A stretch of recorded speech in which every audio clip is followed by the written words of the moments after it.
Greetings. So I'm back again. This time I'm here just to give my 2 cents on what I thought of the interview that was done with Chad Kassem of Analogue Productions. Again, thank you very much for everybody who's watched my opinions or views on the MOFI situation. It's got quite a lot of views. It's up to about almost 600 views, which is fantastic. Thank you very much for everybody who's watched it. And thank you to all the new subscribers. I hope you guys stick around, and there's lots to see here on my channel besides my opinions. I show my records on here as well, my record collection, as well as talk about in depth my band project Gemini. Now let's get back to my thoughts on Analogue Productions and the interview that was done. Now, Chad Kassem, I believe, is a very passionate man about records and the whole business in general. I've been following his channel for a very, very long time. I remember when they first put up some of the earliest videos showing quality record pressings, and as they started making the company up from scratch. Actually, it was a long time ago I started watching his videos, so I've been following it and watched this business grow from, an introductory business to the global monster that it's become. And through it all, he has been very clear that he tries to go for always the analog sources for everything that he does. And he shows a lot of videos of him in mastering studios with various people, whether it's Bernie Grundman and other people. I believe there was video of him with Doug Sachs from before. That was old footage probably, but there was other people too, maybe Ryan K. Smith or some other people as well. I was just thinking to myself too that whether or not this makes really any difference or not, doesn't make any difference that he shows all this video and stuff. Well, yeah, I think it does. I think when he shows the process being done, you have a lot more reassurance in the fact that he's being transparent. There's that word again. The only thing that I had a little bit of issue with on the interview was when he was asked a few questions, and he seemed a little taken aback by some of them. Like, for example, when Michael 45 RPM asked him about what he thought the difference was between an original tape and a copy, he seemed a little taken aback by, like, what's the difference? He's like, well, original is an original. Well, that doesn't really tell me much when you say an original is an original. I mean, if you take a blank analog tape, set up a machine, and and have another machine beside it, and they're linked together to record to each other. If you do a 30 IPS, so that's 30 inches per second, okay, recording of that tape, it's as good as that tape. I don't care what anybody says. You're not going to have any loss of information. Michael, and I love Michael at 45 RPM. He's a great guy. I've spoken with him many times. He seems to have this opinion that if you make a copy of an original tape, that it's a copy. It's already lost, information and stuff. That's not how it works. If you copy it at a high rate on an analog machine, you ain't losing nothing. And Patrick, the vinyl archivist, who I deal with quite a lot, and he's a good friend of mine, and we do a live stream together in the evenings. He's even said before, some of the most revered vinyl copies that are out there, albums. There's an Australian pressing of Sgt. Pepper's Lonely Heart Club Band that was done from just that sort of a copy tape, a 30 inch per second copy of the original. And it's one of the most sought after copies and best sounding copies of Sgt. Pepper. Oops, sorry. So there you go.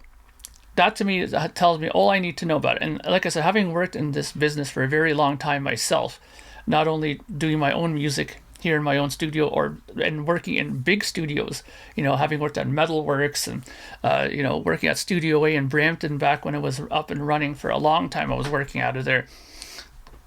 I've seen it all with analog tape, the transition to digital and all that stuff. So, but getting back to the analog production thing, look, I think at the end of the day, I think that I would feel much more comfortable knowing if I was buying something from Analogue Productions that I'm getting an original master tape, much more than I would probably now of the MOFI thing. Again, getting back to the MOFI thing, yeah, they lied about it. They weren't transparent about it.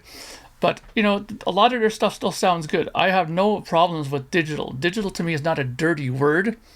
And yeah, I know everybody keeps saying that's not the issue. The issue is that they didn't tell us the truth. Okay, well, that's their mistake, and they're going to have to live with that. Now, Analog Productions, as great as they are, and I love their stuff. I have a couple of things from the Jimi Hendrix records I have from them as well. I got for quite a few different things from Analog Productions, and they sound great. But they came out and said just as well online. Chad was saying in the interview that they did stuff from digital as well, and they did a needle drop record, for heaven's sakes. I mean, come on, that's like even that is something that I'd be even more cautious of buying, a needle drop record. Like, come on. Anyways, let's just put it this way. I'm trying to think of how to wrap this up nicely. I don't want to be too long talking about this. At the end of the day, I think that there's one thing you need to rely on: your ears. I mean, Patrick did a fantastic thing the other night on the live stream that we do, where he played 3 different versions of a Eagles album, the first album, an original American pressing, I believe it was, a Classics reissue. I think it was it was an Analogue Productions reissue, I think it was, and a one-step version of it. He didn't tell anybody what it was. He played it on there, and a lot of people had different answers. So it's not as definitive as people think it is. I'll know for sure what the digital one sounds like, and what a non-digital one. Sometimes you can't. And what your ear likes is what your ear likes. There's nothing wrong with that. Don't let people tell you that just because you chose, let's say, out of the 3 that he played, you liked C, and you find out it was the one step that was cut from a digital source. Why beat yourself up about it? If you like the way it sounds, and you like that's the way it is, and that's the way you like it, so who cares? I think there's too much emphasis nowadays of I have all analog stuff in my collection. Well, great, good for you. If you like it and you're willing to drop all money for just strictly analog stuff, then good for you. But if I have a record out there that I bought and I enjoyed, and I find out it's a digital sourced album, I don't care. There's a lot of bands out there that record in digital fully now.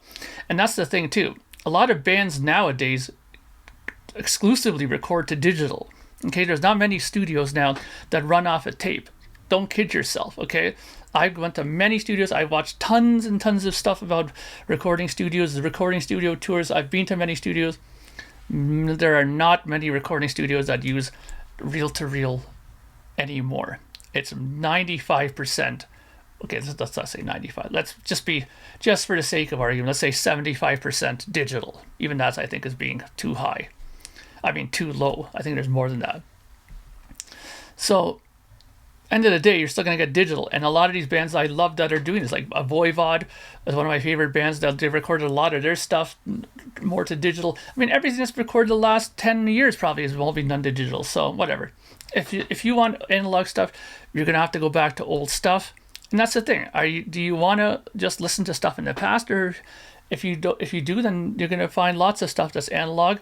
And if you want to, broaden your musical horizons a bit and buy newer music from bands, even from some of these older bands, I guarantee you they're doing stuff on digital. Rolling Stones ain't doing records right now to tape, I don't think. I'm very sure that the studios that they go to are not exclusively doing tape. Okay. So, and if you want to enjoy some new music from these bands, guess what? It's going to be digital, and that's not a bad thing, I think, at the end of the day. Now, Analogue Productions, again, they claim that they're going to only use analog tape, but like he said, he has many examples of where he didn't use analog tape. So I don't think that's a big alarm bell thing now. But I'm still always kind of weary of that when people say, my name, look, the name is Analogue Productions, so that's the only thing I'm going to use. You know what? A lot of these tapes are not good anymore. I mean, during that live stream, people were talking about, or messaging in the live comments section, they're like, what about the Steely Dan catalog? Are you going to do the Steely Dan catalog? You know what? The Steely Dan catalog is really effed up. That there's records that the master tapes are completely screwed up, like Katie Lied, sorry. They have a DBX malfunction on the tape that screwed up the whole master tape.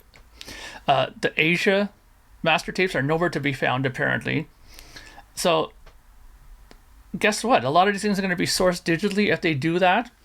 The last couple of albums that came out from Steely Dan that got reissued for Record Store Day, one of them for sure was a digital. So, you know what? If they come out and say that they're doing an whole analog thing for Steely Dan through Analogue Productions, I'm not going to believe it. I won't, because there's just evidence of it that shows that there's just not enough of that material available. And you know what? That's just time. You can't stop time. Tapes will disintegrate. There's a great video online here that shows Frank Zappa's vault. If you just look up Frank Zappa's vault, it shows all his master tapes and everything that he's ever done in his career in this vault. Joe Travers goes through it and shows you. And he even says in there too that they had tapes in there that just over time just got screwed up. They had to bake them and then had to make a digital backup of it, because there's just no way in hell they'd be able to play it again after they baked it. You know, it was like one shot and that's it. You know, so I'm very, very weary of any company now that says that they're going to be doing strictly analog stuff from the original master tapes. Because I'm telling you, a lot of these original master tapes are done. They're not working anymore. They're probably using copies of it. And guess what? If they did it properly and if they did them when they were making the original copies at the same time, like backups while they made the originals, then you still have a possibility of having a good recording. So there you go. And I said I wasn't going to make this long. It's almost 12 minutes already. So yeah, I think at the end of the day, I think the interview was good. Yeah, I think Analogue Productions has more credibility in as far as saying that they're going to do, analog only releases. But guess what? I wish people wouldn't get so hung up on this stuff. So that's my opinion. And I hope you guys are all doing well. Don't forget to subscribe to the channel. Leave a comment now that I know how to get them on here now finally. And I'll talk to you all very soon. Have a great day. Bye for now.